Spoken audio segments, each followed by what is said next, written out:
اسی طرح جب تو ہنستا ہے، کہہ لگاتا ہے، تجھے اس چیز کا علم نہیں ہے کہ اللہ نے تیرے ساتھ کیا معاملہ کرنا ہے، تو لہٰذا اپنی آخرت کا فکر کر۔ دنیا آخرت کی کھیتی ہے، الدنیا مزرعۃ الآخرہ۔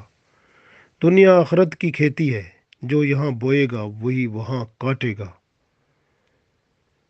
تو اس لیے ایک اور بات جو بہت اہم ہے، جو بندہ گناہ کرنے کی کوشش کرتا ہے لیکن گناہ کر نہیں سکتا، پھر وہ غمگین ہو جاتا ہے، او کاش میں گناہ کیوں نہ کر سکا، وہ تو کرنا چاہیے تھا۔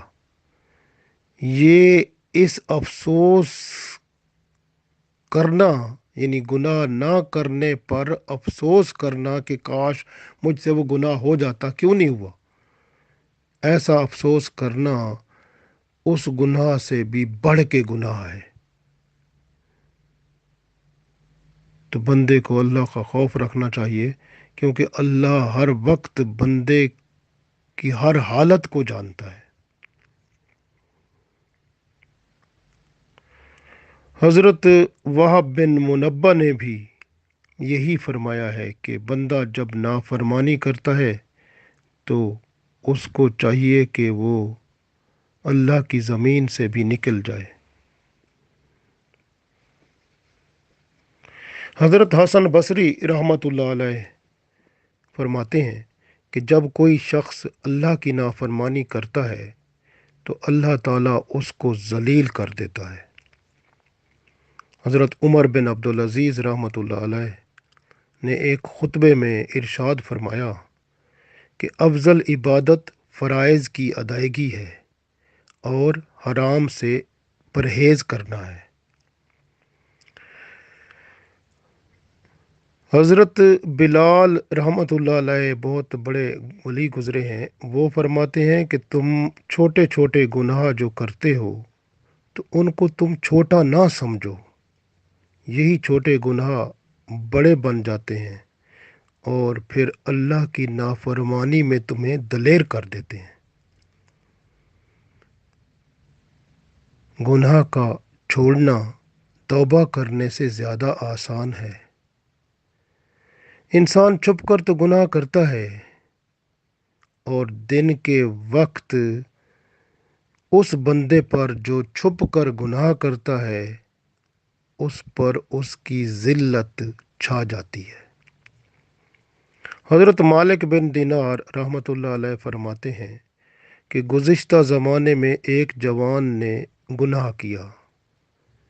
جب وہ غسل کرنے نہر پر آیا تو اپنے گناہ کو یاد کیا اور رک گیا اور شرما کر لوٹنے لگا، تو نہر سے آواز آئی کہ اے نافرمان، اگر تو میرے قریب آتا تو میں تجھے غرق کر دیتی۔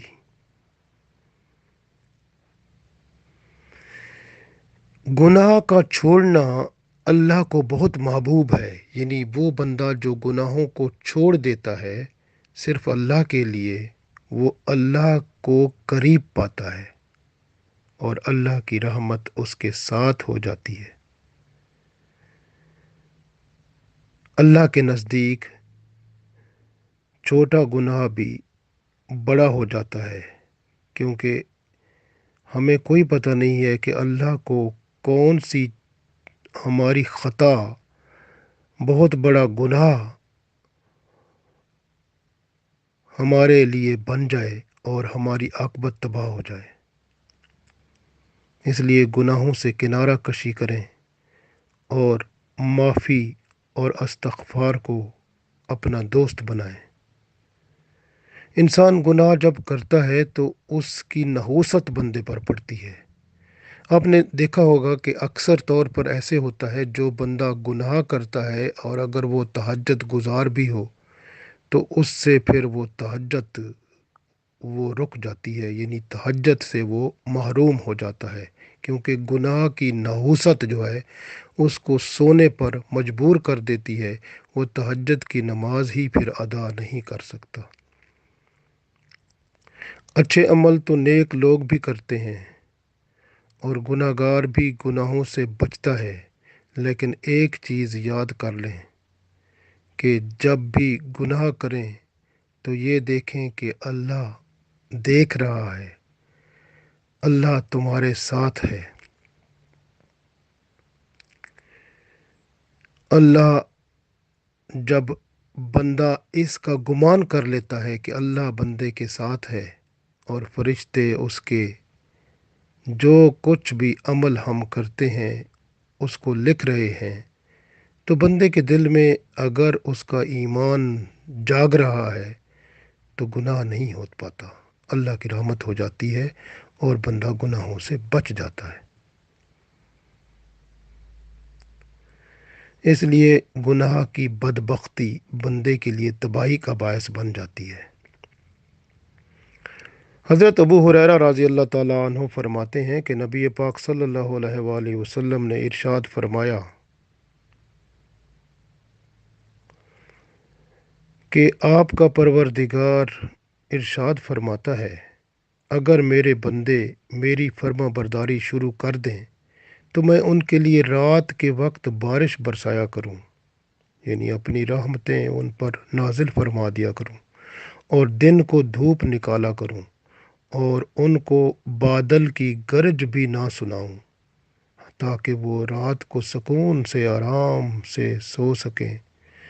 اللہ تعالیٰ بندے پر مہربان ہے اور اللہ کی مہربانی بندے پر اور زیادہ ہوتی جاتی ہے جب بندہ اللہ کی طرف قربت کرتا ہے، برائی سے نفرت کرتا ہے اور نیکیوں کی طرف رغبت کرتا ہے۔